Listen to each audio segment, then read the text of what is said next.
Start करेंगे class 11 chemistry. सो हम basic concept of chemistry first chapter है। तो इसमें से हम लोग यही पढ़ेंगे कि so basic concept of chemistry में हम लोग यही पढ़ेंगे कि एलिमेंट्स क्या, मिक्सचर क्या, सिग्निफिकेंट फिक्सर क्या, कौन सा केमिकल यूज करेंगे। तो हम लोग ये बेसिक बातें नहीं करेंगे, तो हम लोग पढ़ेंगे लॉ ऑफ केमिकल कॉम्बिनेशन। तो इसमें से 5 ऐसे बड़े लॉ हैं जो एलिमेंट्स को कंबाइन करके कितना कंपाउंड फॉर्म में रिएक्टेंट करता है, तो उसको हम लोग देखेंगे। तो 5 ऐसे बड़े लॉ हैं जो एलिमेंट्स को, 5 ऐसे बड़े लॉ हैं जो एलिमेंट्स को कंबाइन करके कंपाउंड फॉर्म करता है। तो इसमें से हम लोग यही देखेंगे, इसमें से हम लोग यही स्टडी करेंगे। इसमें से हम लोग क्या स्टडी करेंगे, हम लोग इसमें से स्टडी यही करेंगे कि एक एलिमेंट दूसरे एलिमेंट से कितना परसेंटेज में कंबाइन करेगा, कितना मोल में कंबाइन करेगा, कितना रिएक्टेंट है, इसमें क्या प्रोसेस है, क्या फॉर्मेशन है, क्या वर्किंग है, क्या वर्क हो रहा है। तो हम लोग जैसे एक एग्जांपल लेते, थोड़ा सा एग्जांपल के तौर पे ले लेते। एग्जांपल, एक एलिमेंट दूसरे एलिमेंट से कितना परसेंटेज में कंबाइन करता है।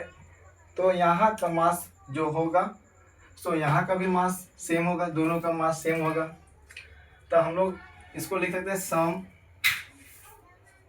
सम रिएक्टेंट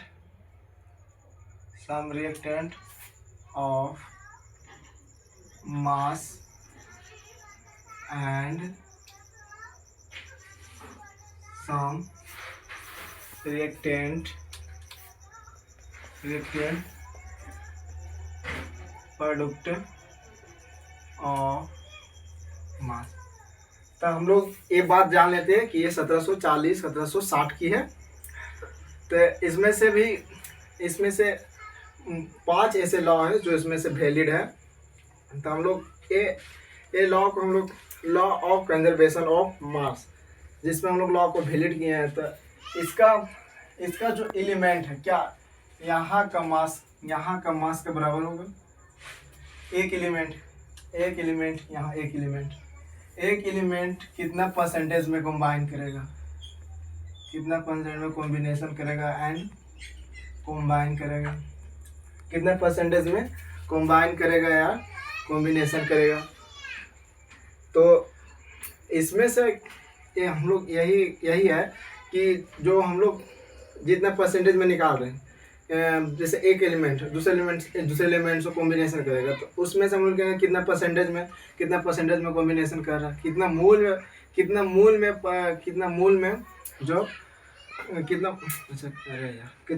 कॉम्बिनेशन कर रहा है। तो यहाँ से हम लोग यही देखेंगे। पहले इसको क्लीन कर साफ कर लेते हैं हम लोग। अब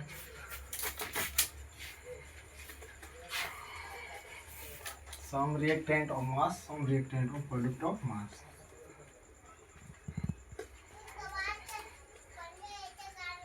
एग्जाम्पल के तौर पे एक ले लेते हैं।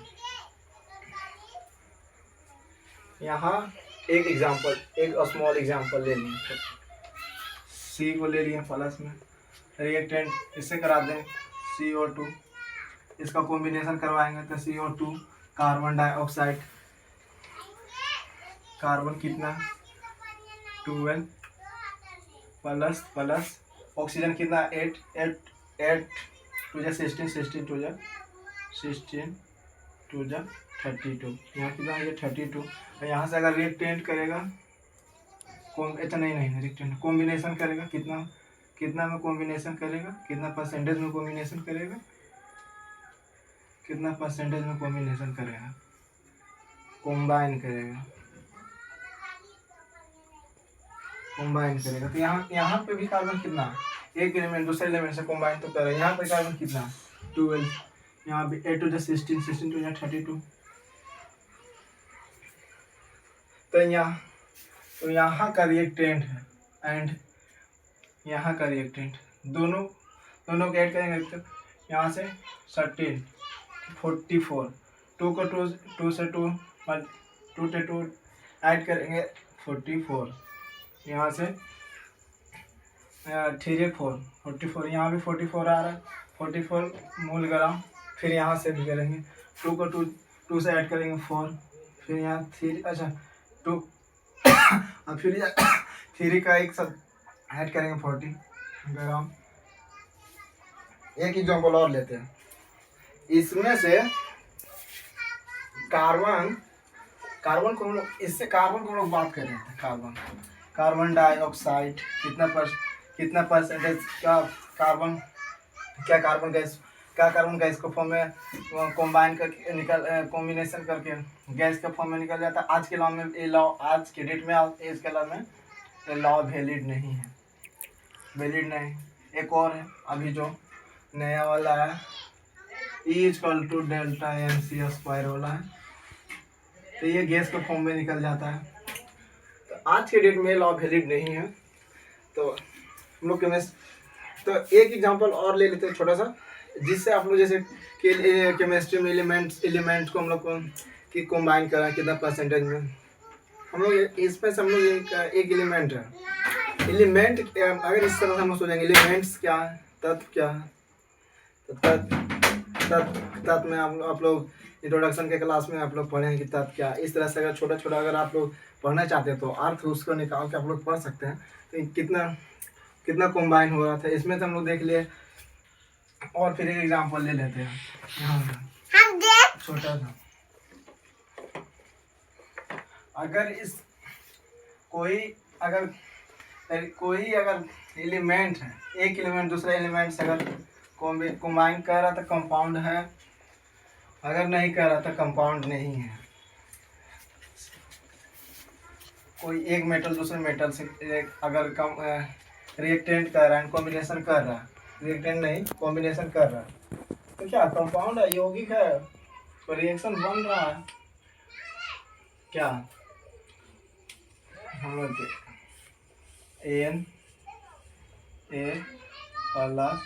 NaCl, यहाँ से अगर इसको कॉम्बिनेशन करेंगे एग्जांपल लेके, तो यहाँ कितना होगा, कितना कंपाउंड NaCl। लेकिन क्या सोडियम पर क्या होता है, प्लस चार्ज होता है, क्लोरीन क्या होता है, माइनस चार्ज। इसमें से अगर अटैच करेगा, यहाँ से अगर प्लस को अटैच करेगा तो प्लस क्या करेगा, इसका गैन करेगा, ये लॉस करेगा तो गैन करेगा। तो यहाँ NaCl है, तो यहाँ हम लोग केमिस्ट्री क्या, इसे यहाँ से एक प्लस माइनस है, यहाँ से ही रिएक्टेंट कर रहा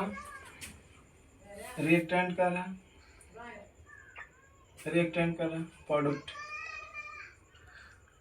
करके रिएक्टेंट कर रहा है। तो NaCl इससे अगर कॉम्बिनेशन करवा दी NaCl, यहाँ से इसका तो निकल गया कितना मोल में, सोडियम के 11, क्लोरीन अरे 9, फिर यहाँ कितना सोडियम का 11, क्लोरीन के कितना 9, यहाँ भी प्लस 9, कितना हो गया 20 ग्राम। तो यही आंसर आ गया 20 ग्राम। इतना मोल में तो परसेंटेज कर रहा है, मोल या लिख सकते हैं एंड ग्राम में लिख सकते हैं। यहाँ तक ठीक है। अगर आप और निकालना चाहते हैं तो और भी केमिस्ट्री का न्यूमेरिकल है तो सॉल्व करेंगे नेक्स्ट वीडियो में। केमिस्ट्री का और भी न्यूमेरिकल है तो सॉल्व करेंगे नेक्स्ट वीडियो में। न्यूमेरिकल को निकालने में ज़्यादा समय लगता है, इसमें नेक्स्ट वीडियो में तैयारी के साथ निकालेंगे उसको। तब तक यहीं तक रहेगा क्लास, आगे क्लास नेक्स्ट वीडियो में फिर मिलेंगे। Thank you so much.